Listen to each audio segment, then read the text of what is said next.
네, 안녕하세요. 오늘부터 더 로이어로 새롭게 인사드립니다. 아나운서 정준입니다. 지금 TV를 보시는 분들께서는 더 로이어? 이게 무슨 프로그램이야? 라고 궁금해하시는 분들 많으시죠? 드라마 대사 보면 이런 대사가 있습니다. 법대로 합시다, 법대로. 네, 우리 일상생활 속에서 늘 가까이 있고 그 테두리 안에서 살고 있지만 왠지 모르게 멀게 느껴지는 법률에 대해서요, 저희가 알기 쉽게 그리고 재미있게 정확하고 명쾌하게 전달해드리기 위해서 KNN이 야심차게 준비한 프로그램입니다. 제대로 된 법이 살아있는 따뜻한 세상을 위해서 저희가 열심히 한번 뛰어가 보려고 하는데요. 저와 함께 더 로이어를 이끌어주실 열혈 사무장도 함께합니다. 류상현 사무장. 반갑습니다. 발로 뛰고 열정으로 사건을 헤쳐나가는 류성현 사무장 인사드리겠습니다. 네, 앞으로 어떤 모습으로 시청자분들께 찾아뵐 예정인가요? 사실 흔히들 저보고 이런 이야기들 합니다. 예. 류성현 사무장 정도면 법이 없이도 살아갈 수가 있겠구나. 그래요? 하지만 법이 없으면 저는 굶어 죽습니다. 처자식이 있는지라 네. 법대로 그리고 여러분들께 아주 쉽게 개인 법률사무소가 되어드리도록 하겠습니다. 네, 앞으로 류 사무장의 활약을 기대해 보면서 저희가 말씀드린 대로 오늘은 그 첫 번째 시간입니다. 그래서 조금 더 특별하게 준비를 했는데요. 참 이제는 이별하고 싶은 코로나19 관련 소식입니다. 코로나19 확산이 1년 이상 장기화되면서 생활 많은 부분에서 제한을 받고 있잖아요. 그러다 보니까 자유와 권리 그리고 재산권 등을 침해받으면서 갈등과 분쟁도 생겨나고 있는 현실입니다. 자, 그래서 오늘은요, 코로나19와 법률이라는 주제로 코로나19로 인한 위기들을 극복할 수 있는 법률적 기회 한번 살펴보도록 하겠습니다. 자, 우리 국민 모두가 행복하고 안전하게 생활할 수 있도록 그리고 따뜻한 정의가 살아 숨쉴 수 있도록 저희와 함께 하실 법률 전문가 세 분도 모셨습니다. 안녕하세요. 안녕하십니까.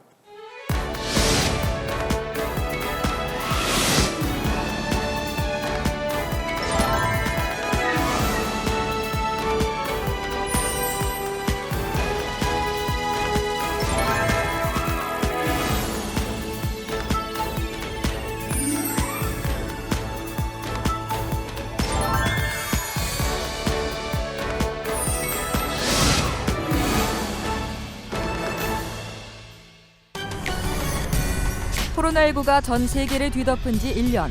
지난해 1월 국내에서 첫 확진자가 발생했는데요. 중국발 우한 폐렴이 점차 확산되고 있어 걱정입니다. 질병관리본부는 35세 중국 국적 여성이 신종 코로나 바이러스로 인한 폐렴 확진 판정을 받았다고 밝혔습니다. 대구에서 1차 대유행이 시작되면서 감염에 대한 공포는 전국적으로 퍼졌고 1년 동안 국내 코로나19 누적 확진자 수는 8만 4천여 명.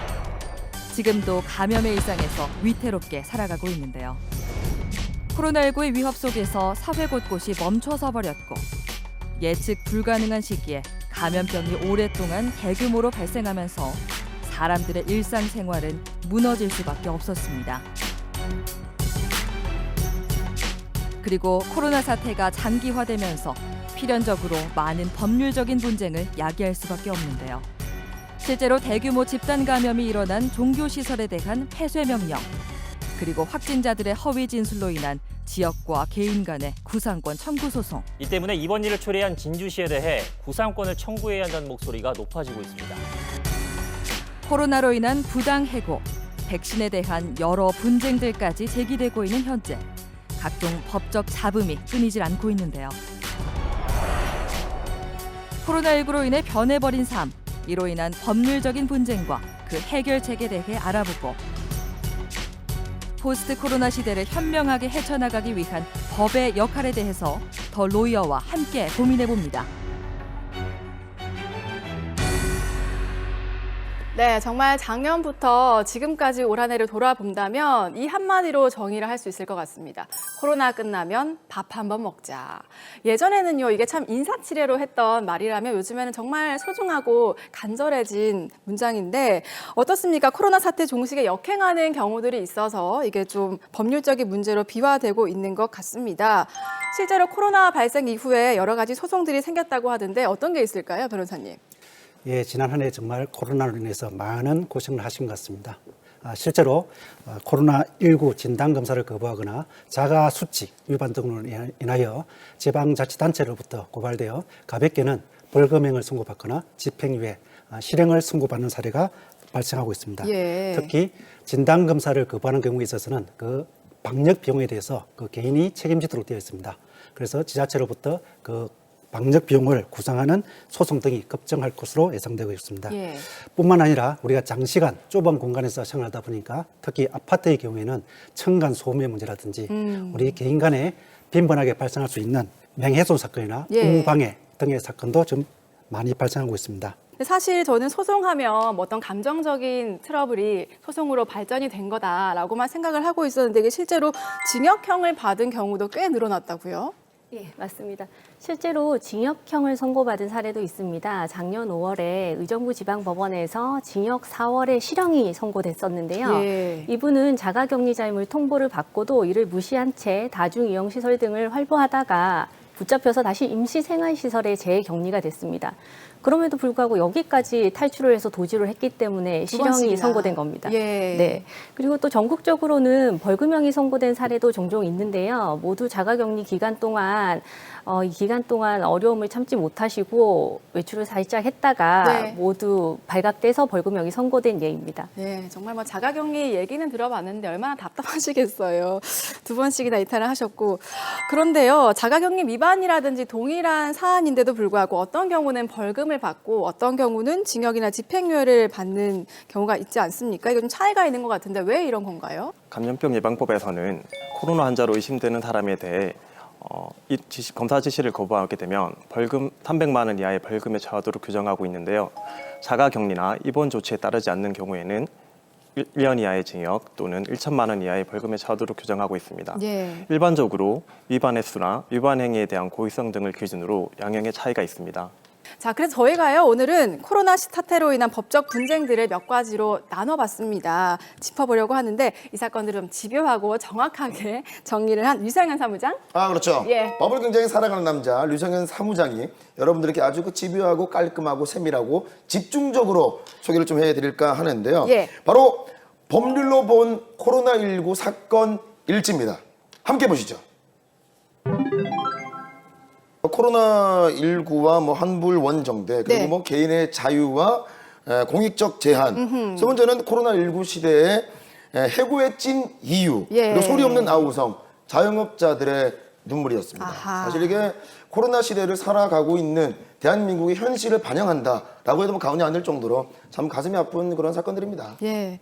자, 첫 번째 일지부터 살펴볼까요? 자, 첫 번째는 코로나19와 환불 원정대입니다. 자, 이 환불 원정대라고 하니까 느낌이 좀 딱 오기는 합니다. 그렇죠. 예, 제가 생각하는 그게 맞을까요? 정말 그 환불 원정대라고 하면 사회적 거리두기 단계가 강화됨에 따라서 예. 정말 여러 가지 사건 사고들이 많이 벌어지고 있더라고요. 예. 계약 해제 그리고 계약 관련 분쟁을 여러분들께 집중적으로 소개를 해드릴까 합니다. 바로 대표적인 게 요겁니다. 예식장 위약금 분쟁입니다. 아하. 왜 그러는지는 우리 강인실 변호사님께서 한 말씀 해주실 수 있을까요? 예, 원래 예식장은 몇 달 전부터 예약을 해두잖아요. 그런데 작년 3월에 봄 예식 준비하셨던 분들은 갑자기 코로나 사태가 터지면서 충격, 경악, 그 자체를 몸소 경험하셨을 것 같습니다. 맞습니다. 네. 사실 이렇게 코로나를 예상하지 못하고 여보 우리 행복하게 잘 살자 내가 손에 물 한 방울 안 묻히게 해줄게 라고 하면서 예식장을 예약을 하긴 했는데 그러니까요. 이게 결혼식을 연기를 하거나 취소를 시키는 커플들이 굉장히 제 주변에도 있고요. 네. 근데 여기서 이제 문제가 발생하게 됩니다. 예를 들자면 예식장은 50인 이상 집합 금지 명령을 받은 상태인데 네네. 예식장 측에서는 신랑 70명, 신부 70명 이렇게 보증 인원이 있다 보니 아하. 이걸 강행하기도 그렇고 취소하기도 그렇고 정말 많은 문제들을 겪고 있더라고요, 변호사님. 네, 맞습니다. 계약금 환불하고 위약금의 감면 여부 등은 기본적으로 개인의 사적 자치의 영역입니다. 그렇기 때문에 사업자하고 고객 사이에 체결된 계약으로 기본적으로 지배를 받는데요. 그런데 이 계약 내용 중에는 약관이라는 게 있습니다. 예. 약관이라는 걸 보면 깨알같이 이렇게 사업자가 일방적으로 써놓은 것이기 때문에 고객한테는 불리한 게 많습니다. 그렇기 때문에 공정거래위원회에서는 이 부분을 규제하고 있습니다. 그런데 코로나19 사태까지는 이 부분이 커버가 돼 있지 않았었기 때문에 분쟁이 빈번해지자 공정거래위원회가 표준약관을 개정을 해서 코로나같이 감염병 예방이 확산되는 경우에는 계약을 환불할 수 있도록 만들어놨습니다. 계약을 환불할 수 있으면 계약금도 반환받으실 수 있고요. 그리고 방역 단계에 따라서 위약금도 감면을 전부 또는 일부 받으실 수 있습니다. 네. 중요한 거는 이 표준 약관대로 계약이 작성되어야만 이 약관 덕을 보실 수 있습니다. 네. 자, 공정거래위원회 제가 한번 찾아보니까 이게 뭐 시설 폐쇄하는 명령이 떨어지면 위약금을 뭐 내지 않고 뭐 단계가 2단계면 40%만 내고 이런 내용인 네, 건가요? 맞습니다. 단계에 따라서 만약에 폐쇄 명령이 떨어지면 전액을 위약금을 감면 받으실 수 있고요. 네. 그다음에 단계에 따라서 40%, 20% 순으로 감면 단계가 정해집니다. 또 다행인 건지 예식장 관련한 분쟁은 현재 또 지자체에서 조정을 좀 해주고 있는 것 같습니다. 박보영 변호사님. 예, 그렇습니다. 각 지자체마다 명칭은 상이하지만 예식 관련 등 분쟁 조정센터를 설치 운영하고 있습니다. 부산시의 성공 사례를 보면 계약 당시에는 최소 보증 인원이 160명이었는데 집합 금지 명령에 따라 50인 이하로 줄었어요. 그래서 네. 이제 위약금을 배상해야 되는 상황이 되었는데 부산시가 중재해서 최소 보증 인원을 50명으로 줄이고 예. 대신 2년의 사용 기한을 둔 부패 이용권을 사용하는 것으로 중재를 했습니다. 네. 자, 이쯤에서 사실 또 많은 분들이 궁금해할 포인트는 이거인 것 같습니다. 코로나가 장기화되고 있지 않습니까?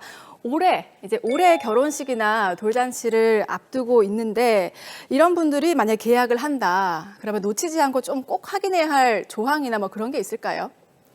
예, 한 가지만 기억하시면 될 것 같습니다. 공정거래위원회 사이트에 들어가셔서 코로나19랑 관련된 개정된 표준 약관을 참조하시고 이대로 계약이 제대로 작성됐는지를 확인해 보시면 별다른 피해를 입지 않으실 것 같습니다. 네, 표준 약관을 잘 찾아보라는 말씀이셨는데 이거는 글씨가 좀 크겠죠? 이렇게 약관 같은 거 보면 깨알 같은 글씨여서 사실 제발 좀 그 크게 적어줬으면 좋겠습니다. 사실 이게 계약서 내용에 밑에 뭐 잘 읽어보는 사람들이 많지는 않거든요. 맞아요, 예. 저 또한 역시 뭐 휴대폰을 개통할 때 밑에 안 보입니다. 그냥 사인합니다. 그냥. 여러분들 꼭 잘 읽어보십시오. 네. 자, 이제 다음 사건으로 넘어가 보겠습니다. 류상현 사무장. 네, 법률로 본 코로나19 사건 일지.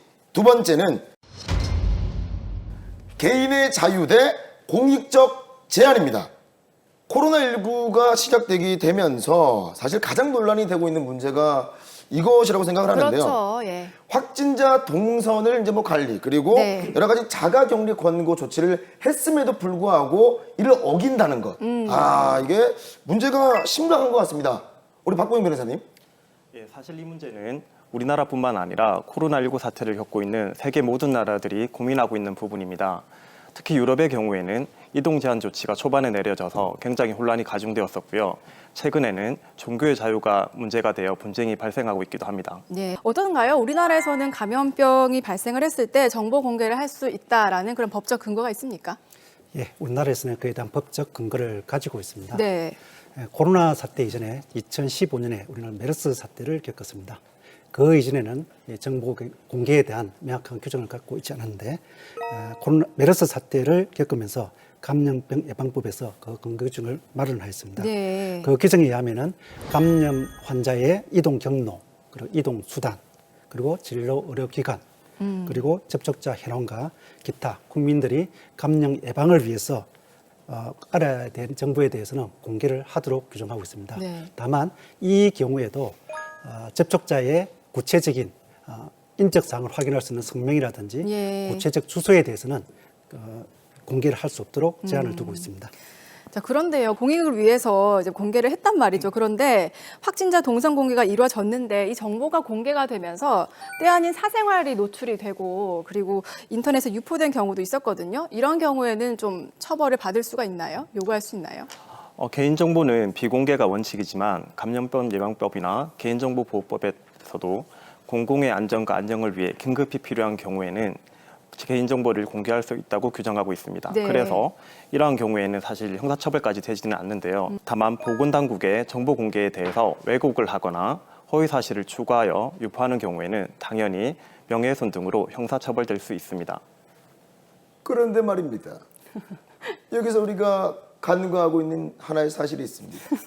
예를 들자면 네. 제가 살고 있는 곳이 경상남도 양산입니다. 양산이 신도시의 모 카페에 이런 글이 하나 올라왔습니다. 어떤 글인가요? 저기 몇 도에 코로나19이란다. 19 걸렸단다. 좀 웃잖아. 예. 우리 감염되는 거 아니가 하면서 사람과 사람 간의 이 거리가 멀어지고 그리고 예. 두 번째는 코로나19 확진자가 다녀간 동선을 파헤쳐 보니 모 A식당에 다녀갔다는 이유만으로 A식당이 폐업을 해버리고 예. 이런 상태에는 사실 국가적으로 뭐 좀 소송을 혹은 뭐 보상을 받을 수 있는 방법이 있습니까, 변호사님? 네. 국가가 만약에 불법 행위를 했다면 국가 배상을 당연히 받으실 수 있습니다. 그런데 확진자 동선 공개는 적법 행위입니다. 그렇기 때문에 이 경우에는 손실보상이라는 걸 고려해 보실 수 있는데요. 손실보상이라는 건 국가가 적법한 행위를 했음에도 불구하고 개인에게 특별한 희생을 강요하는 결과를 받게 되면 네. 그 개인에게 그 희생을 보상해주는 제도입니다. 그런데 문제는 코로나19와 관련해서는 이 손실보상을 해줄 수 있는 법적 근거가 없기 때문에 네. 현재 국회에서 그 법적 근거를 마련하기 위해서 논의 중이라고 합니다. 조금 더 좀 지켜봐야 할 일이네요. 자, 확진자의 동선 공개 논란도 있었지만 사회적 거리두기가 사실상 1년 내내도 지속이 되고 이어지고 있으면서 우리 모두가 예전에 누리던 권리들을 정말 제한받고 있는 게 사실인데 요즘에는 또 어디를 가더라도 QR코드 체크를 해야 되고 방명록을 또 작성해야 되지 않습니까? 이게 또 굉장히 자연스러운 일이 된 것 같아요. 원하지 않더라도 내가 어디 머물렀는지 공개가 되기 때문에 이게 헌법에 보장된 사생활 자유의 침해되는 거 아닌가라는 생각이 드는데 어떻습니까? 예, 실제로 우리가 생활을 하다 보면은 예. 이런 사례가 많이 발생을 합니다.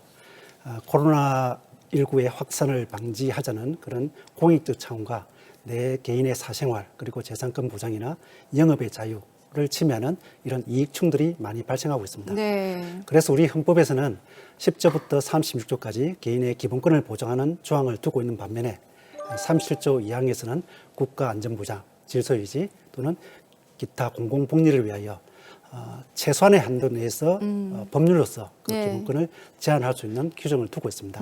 그래서 우리 사회의 안전을 위해서는 어느 정도는 기본권을 제한할 수 있는 것을 감내해야 되지 않을까라고 네. 생각합니다. 그러니까 정부가 기본권을 제한하더라도 어떤 그런 법률의 테두리 안에서 권리의 침해를 최소화했는지가 이제 핵심이 된다는 그런 말씀이시네요. 자, 코로나로 인해서 생기는 법적 문제들 저희가 지금 살펴보고 있는데 개인의 자유 대 공익적 제한 논란 저희가 알기 쉽게 구체적으로 사건으로 한번 살펴보도록 하겠습니다. 류 사무장. 자, 정말 여러 사건들이 있었는데요. 네. 그중에서 제가 뽑은 이 키워드 바로 이겁니다. 자가격리 권고 위반, 손해배상 청구입니다. 지난해 코로나19가 기하급수적으로 폭발적으로 늘어남에 따라서 예. 우리 대한민국의 대표 휴양지 제주도에 위치해 있는 원희룡 제주지사가 뉴스에서 이런 이야기를 하더라고요. 여러분, 제주는 피난처가 아닙니다. 여러분, 꼭 코로나19 확산 방지를 위해서 앞장서 주십시오 라고 말씀을 드렸음에도 불구하고 강남에 살고 있는 미국 고교의 우리 유학생 딸과 어머니의 이 두 분이 정부에서 그렇게 가지 말라고 했음에도 불구하고 제주도를 들어가게 되면서 있었죠, 제주도의 사건이. 피해 업체 2곳 그리고 자가격리 그분 때문에 자가격리를 했던 사람이 2명이 되게 되면서 예. 참 이게 그 1억 3,200만 원의 소송을 당하게 되었거든요. 어떻게 되는지 정말 궁금합니다. 네, 제주도는 여행을 다녀간 모녀가 여행 당시부터 이제 초창기부터 이제 의심 증상을 알고도 병원을 방문한 점 등을 근거로 고의성이 있다고 판단해서 예. 방역 조치 등에 사용된 비용을 손해배상으로 청구했습니다. 그리고 그때 당시 청와대 국민청원도 20만 명 이상이 참여했었죠. 예. 이 사건과 관련해서는 제1회 공판 기일이 1월 29일 날 지정되어 있었는데 코로나 사태로 연기되어 3월 19일에 진행되도록 되어 있습니다. 네. 사건의 결과는 좀 더 재판의 진행 경과를 봐야 될 것 같네요. 네. 자, 그럼 제주도를 방문한 그 모녀처럼 자가격리 위반으로 손해배상 청구를 받았을 때 이런 질문 드릴게요. 가족 일상생활 배상 책임보험으로 이게 좀 혹시 좀 보상을 받을 수가 있나요? 예, 뭐 일상생활로 인한 우연한 사고라면 당연히 보장이 되겠습니다만 일상생활이라는 건 날마다 반복되는 보통의 일입니다. 네. 자가격리 의무를 위반하고 거주지를 이탈하는 것은 아주 비일상적인 행위이기 때문에 네. 보장이 어렵습니다. 자, 그러면은 자가격리를 위반해서 형사처벌을 받는 경우도 있었다고요?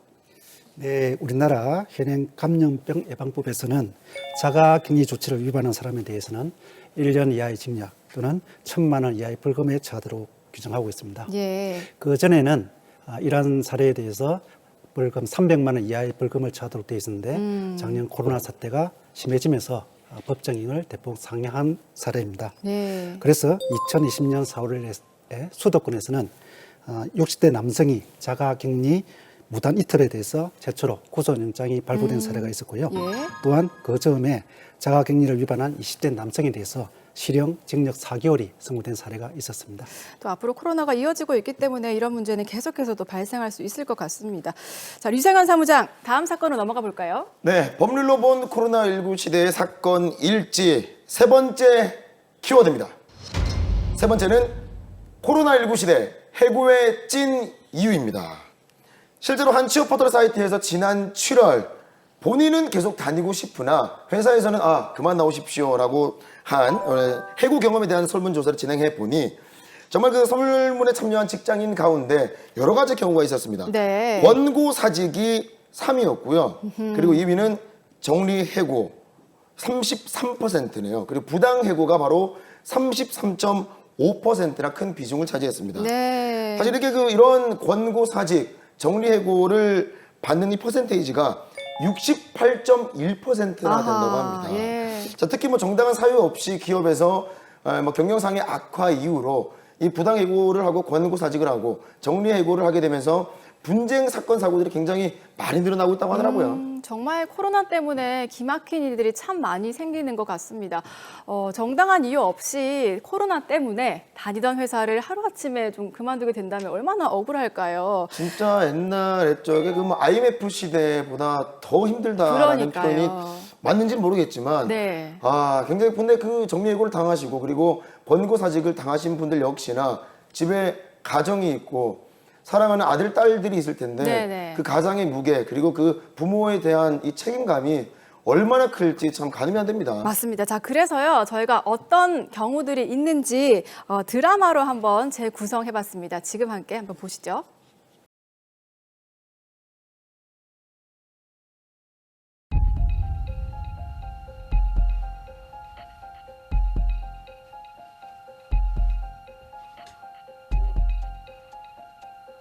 아이, 설마 아니겠지? 열도 없고 목도 안 아프고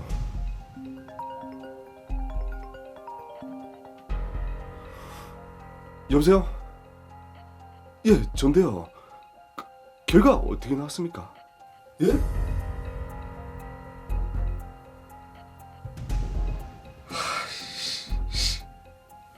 그렇게 저는 코로나 확진자 N번이 되었습니다.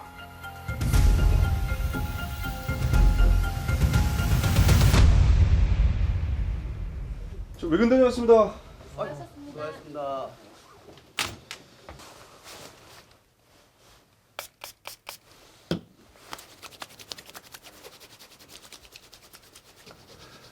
이제 확진자 수도 좀 줄고 잠잠해질 것 같은데 너무 예민하게 관리하는 거 아닙니까? 거리두기도 일단계구만. 에이, 그래도 조심해서 나쁠 거 하나도 없지.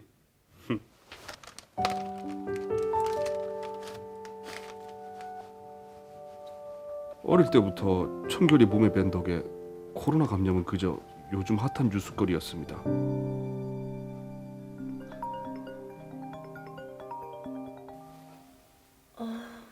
이 시간에 누군데? 친구 호진이. 순간 불길한 예감이 들었습니다. 여보세요? 여보세요? 인수야, 자나? 자다 깼다. 뭔 일 있나? 인수야, 진짜 미안한데 나 코로나 감염된 것 같다. 오늘 검사하고 왔는데 지금 열도 나고 목도 아픈 게 아무래도 맞는 것 같다. 불현듯 이틀 전 짧은 만남이 생각났습니다. 야, 이 얼마 말고 얼굴 까먹겠다 임마. 자식, 형님이 네 결혼식 못 갔다고 섭섭한 거 아니지? 아유 뭐 조금 섭섭하긴 한데 뭐 바쁜 못 올 수도 있지. 이 마음 넓은 형님이 이해해줄게. 출장이지만 잠깐이라도 네 얼굴 보니까 좋다. 오랜만에 보는 친구라 반가움이 앞섰습니다. 코로나 때문에 미치겠다. 마스크 잘 쓰고 손도 잘 소독하면 커피 한 잔 정도는 크게 문제가 될 것 같지 않았습니다. 더욱이 친구가 감염됐을 거라고는 생각하지도 못했죠.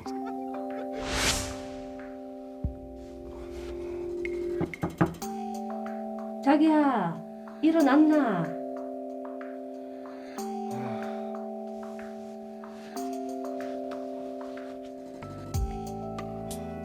일어났다. 뭐 밤새 열나거나 어디 아픈 곳은 없었나? 지금은 괜찮다. 자기는 뭐 연락이나 아픈 데 없나? 나도 증상은 없다. 혹시나 하는 마음에 곧장 회사의 상황을 알렸습니다. 여보세요? 예, 아침 일찍부터 전화드려서 죄송합니다. 인수 씨, 무슨 일이야? 예, 다름이 아니라 제 친구가 코로나 검사를 받았는데요. 결과는 아직 안 나왔는데 증상이 있어서 양성 판정을 받을 것 같다고 하네요. 근데 저도 밀접 접촉자로 분류가 돼가지고 검사를 한번 받아보라고 합니다. 그래? 친구가 양성이야? 아니요, 아직 양성 판정을 안 받았는데요. 혹시 모르니까 재택근무를 좀 하는 게 좋을 것 같습니다. 알겠어. 그러고 인수 씨도 검사 받아보고 결과 나오는 대로 바로 알려줘. 예, 알겠습니다. 확인되는 대로 바로 연락드리겠습니다. 계속 연락이 안 되는 친구가 너무 원망스러웠습니다. 무엇보다 지금 상황이 두렵고 너무 무서웠습니다. 아내와 저는 격리된 채 두려움과 처절하게 싸웠습니다. 사흘이라는 외로움과의 사투. 결국 불행 중 다행인지 저만 코로나 양성 판정을 받았습니다.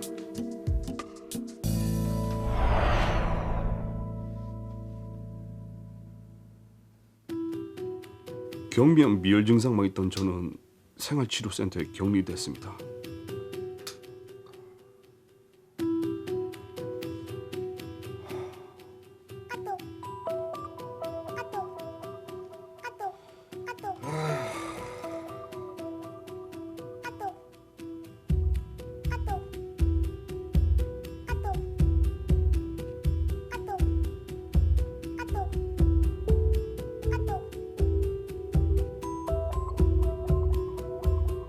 걸리고 싶어서 걸리는 게 아닌데 저를 향한 비난과 원망의 화살들. 제가 두려움에 떨며 병마와 싸우는 동안 세상 밖에서 저는 죄인이 되어 있었습니다.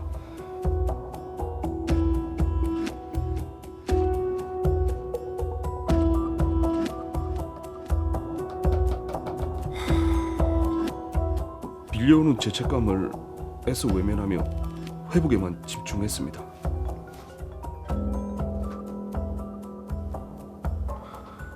여보세요? 주치 선생님께서 퇴원하라고 하시네요. 자세한 내용은 곧 알려드릴게요. 들고 나가실 물건하고 버리실 물건 미리 구분해 주세요.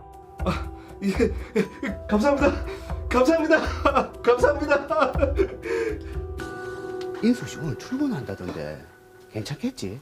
아니 뉴스에서 보니까 완치됐다가 재발하는 경우도 있다더라고. 나도 그 뉴스 봤는데 불안해서 어떻게 같이 일하지? 너무 찝찝하다.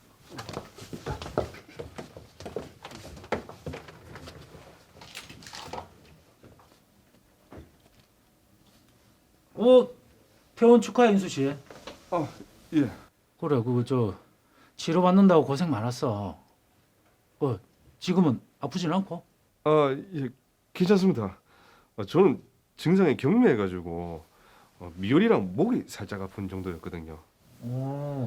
다행이네. 그러면 지금 휴유증이나 그런 증상은 없고?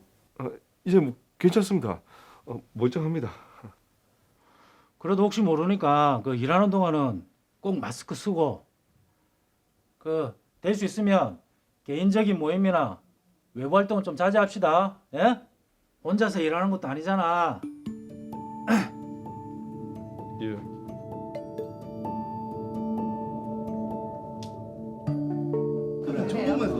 많이 재밌게들 하십니까? 아이고 그래.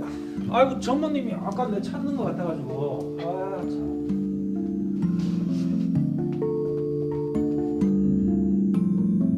마치 내가 코로나 바이러스인 양 피하는 동료들.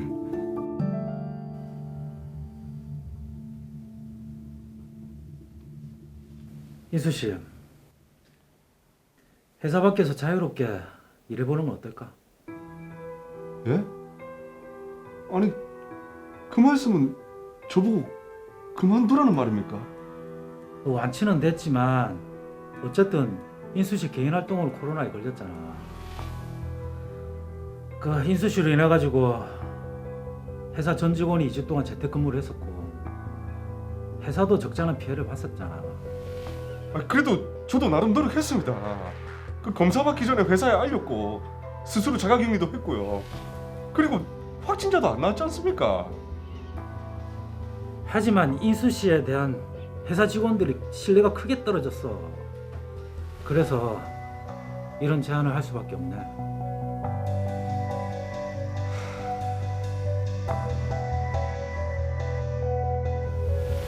저도 피해자지만 코로나를 퍼뜨리는 죄인으로 낙인 찍힌 현실, 마치 한치 밑도 볼 수 없는 절벽 아래로 떨어지는 기분이었습니다.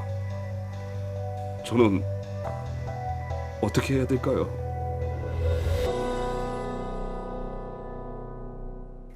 네, 실제 있었던 일이라고 하는데 정말 안타까운 사연입니다. 코로나에 걸렸다는 것만으로도 굉장히 두렵고 고통스러운데 완치가 됐는데도 회사에서 이를 이유로 나가라고 한다면 얼마나 억울한 일이겠어요. 2주간 재택근무를 했고 근데 여기서 문제가 또 발단이 시작이 됩니다. 무엇보다도 동료들의 이 불안감 조성 이런 것들을 명분으로 사실 명확한 해고 사유라고 볼 수는 없을 것 같은데 어떻게 생각하시는지요, 우리 박 변호사님? 네, 해고 처분이 정당하기 위해서는 더 이상 근로관계를 지속시킬 수 없을 정도에 이르러야 하는데 네. 인수 씨를 보면 정부의 공식적인 방역 지침을 어기거나 고의로 회사의 손해를 발생시킬 의도도 없었던 점을 고려하면 회사에서 이러한 사유를 이유로 해고하는 것은 부당해고로 판단됩니다. 네, 맞습니다. 인수 씨가 받아들이기 힘든 정당한 이유가 없기 때문에 부당해고인 것 같은데 자, 만약에요, 코로나로 인해서 사직을 권고받는다면 어떻게 좀 대처를 해야 법적 분쟁에서 유리할 수 있을까요?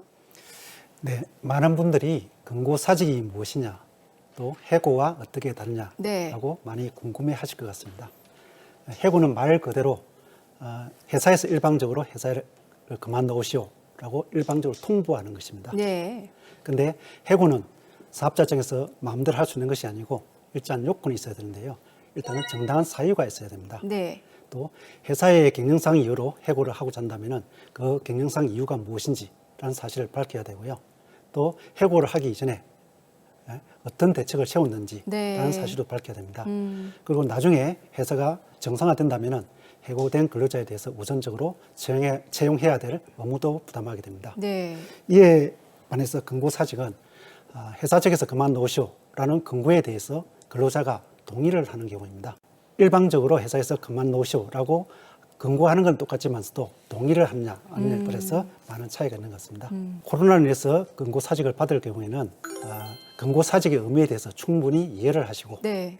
그래서 해고와 어떤 법적인 차이가 있는지를 충분히 이해한 다음에 사직서를 제출해야만이 나중에 법적 분쟁이 발생했을 때 구제를 받을 수 있지 않을까라고 생각합니다. 네. 그러니까 권고사직 같은 경우에는 회사에서 그만 나오시오라고 해도 본인이 일을 하겠다면 계속 할 수 있는 거잖아요. 그렇죠? 예. 자, 화면으로 만나본 사연의 주인공은요. 거리두기가 많이 완화됐을 때 1단계였지 않습니까? 개인적으로 친구를 만나다가 이제 확진이 된 경우인데 만약에요, 코로나 확산 방지를 위해서 회사가 뭐 대면 금지, 뭐 회식 등을 금지한다는 수칙을 제시를 했는데 이를 어겼을 경우에는 뭐 해고나 권고사직을 그대로 받아들여야 되는 건가요? 예, 아닙니다. 수칙을 어긴 것은 징계 사유가 될 수 있을 뿐입니다. 징계 사유가 있다고 해서 곧바로 해고가 정당화되지는 않습니다. 네. 해고는 징계 사유 중에서 가장 세고 무거운 것이기 때문입니다. 해고가 되려면 근로계약을 더 이상 계속할 수 없을 정도의 중대한 사유가 있어야 되기 때문에 네. 수칙 위반의 동기, 위반의 정도, 그로 인한 결과, 근로자의 평소 행실들은 모두 종합적으로 따져봐서 네네. 해고의 정당성을 엄격하게 따져봐야 됩니다. 또 한편으로는 권고사직을 통해서 뭐 직원 수를 줄이는 회사라든지 사업주에게는 불이익이 주어지지 않습니까?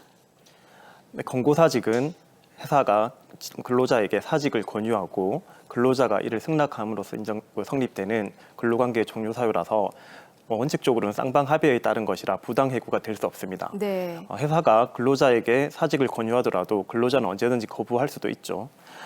만약에 회사가 근로자의 권고사직에 대한 거부를 이유로 차별을 하거나 압박, 협박 등을 하는 경우에는 직장 내 괴롭힘으로 형사처벌의 대상이 될 수도 있고요. 네. 정당한 이유가 없이 단순히 권고사직 거부를 이유로 해고하는 경우에도 부당해고에 해당하여 역시 형사처벌의 대상이 될 수 있습니다.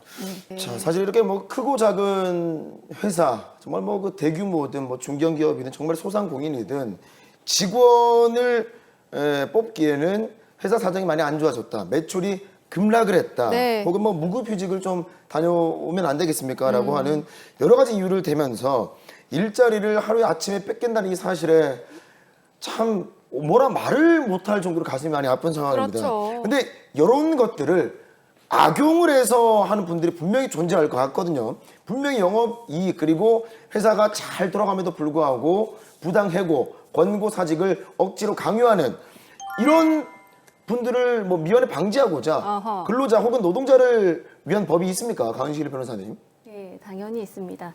민사소송을 통해서는 해고 무효 확인의 소송을 제기하실 수 있고요. 또 미지급 임금에 대해서는 손해배상을 청구할 수 있습니다.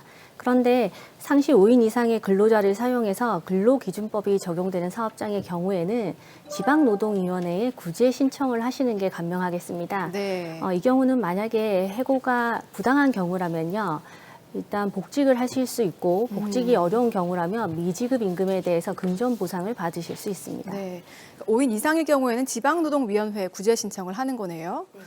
자, 맞습니다. 저희가 지금까지는요, 권고사직 그리고 부당해고의 사례들에 대해서 얘기를 나눠봤는데 정리해고 얘기도 빼놓을 수 없을 것 같습니다. 꽤 많이 늘어나는 것 같아요.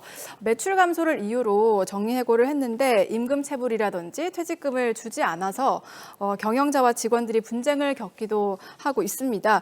코로나로 인해서 매출이 감소했고 그래서 정리해고를 했는데 이럴 때도 좀 경영자가 처벌을 받습니까?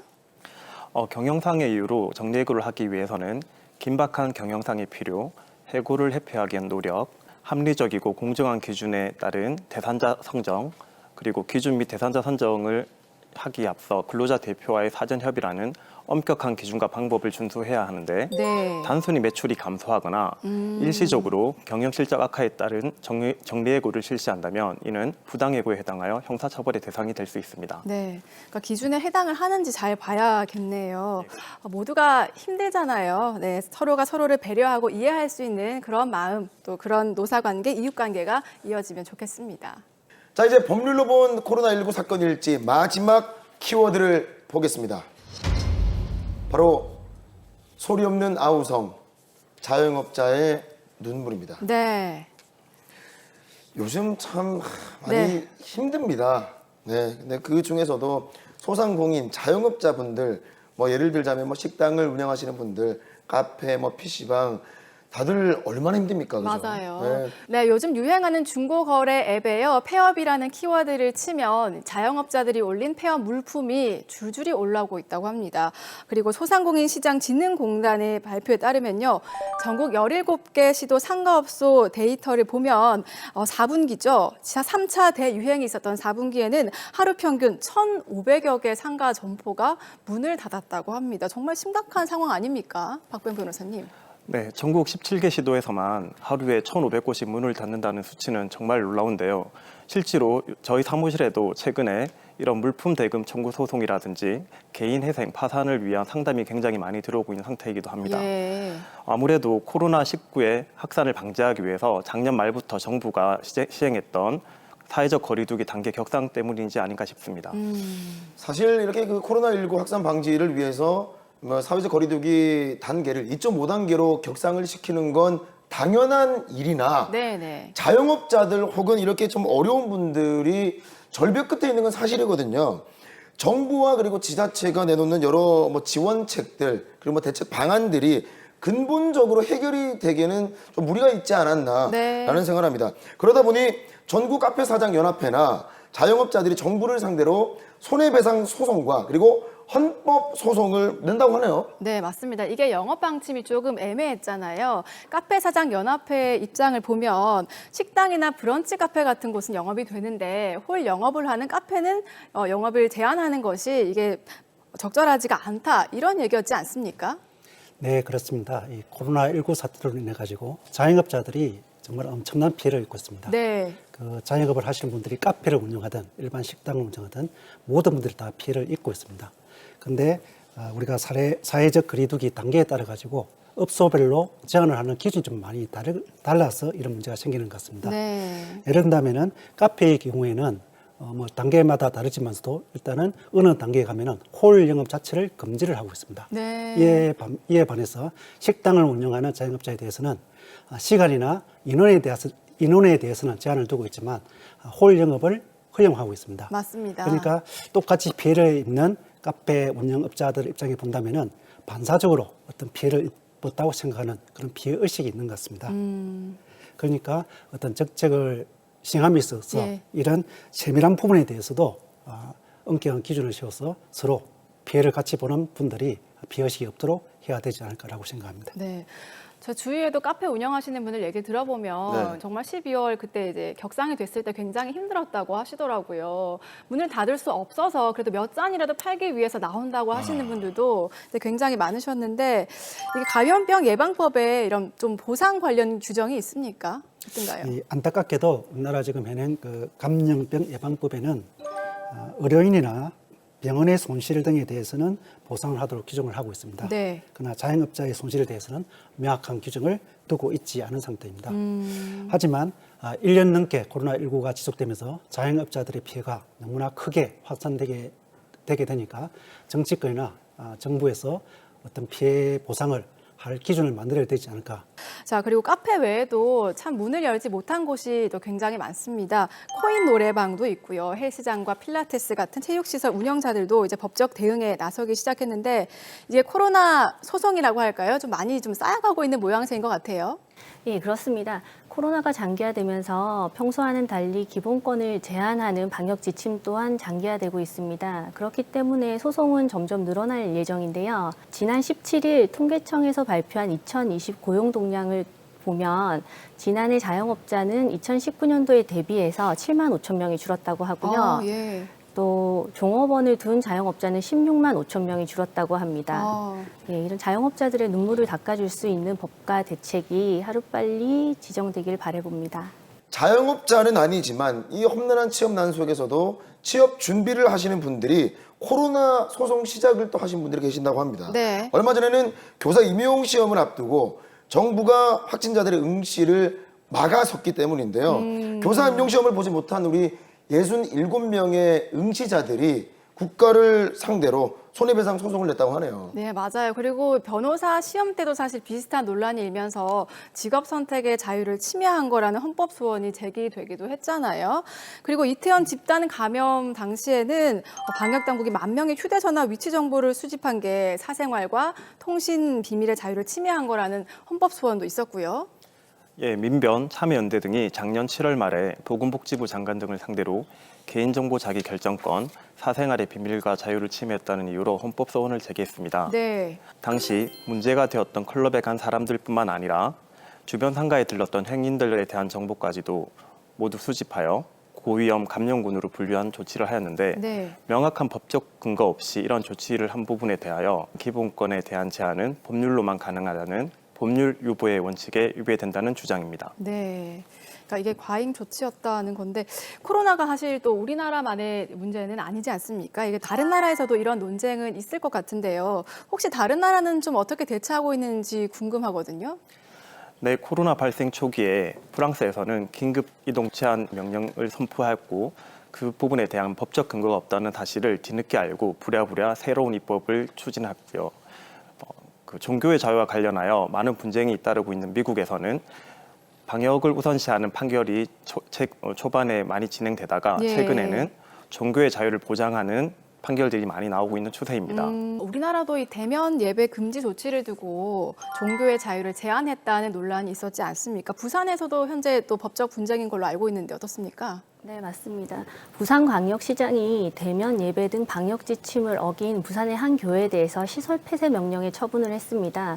그러니까 그 교회가 그 처분에 대해서 불복을 하면서 행정소송을 제기함과 동시에 집행정지를 신청을 했는데요. 네. 행정소송법상 집행정지는 공공의 이익에 반할 때는 받아들여지지 않습니다. 네. 이에 대해서 재판부는 종교의 본질적 자유를 침해한 것도 아니고 집행정지를 받아들여지면 공공복리에 악영향을 미칠 우려가 있기 때문에 이 집행정지 신청을 기각했습니다. 네, 그러니까 대면 예배는 예배를 금지한 것이 아니라 예배의 방식 이런 형태로 이제 뭐 온라인 예배라든지 이런 형태로 제한한 것이기 때문에 교회가 신청한 집행정지가 부당하다고 이제 본 건데.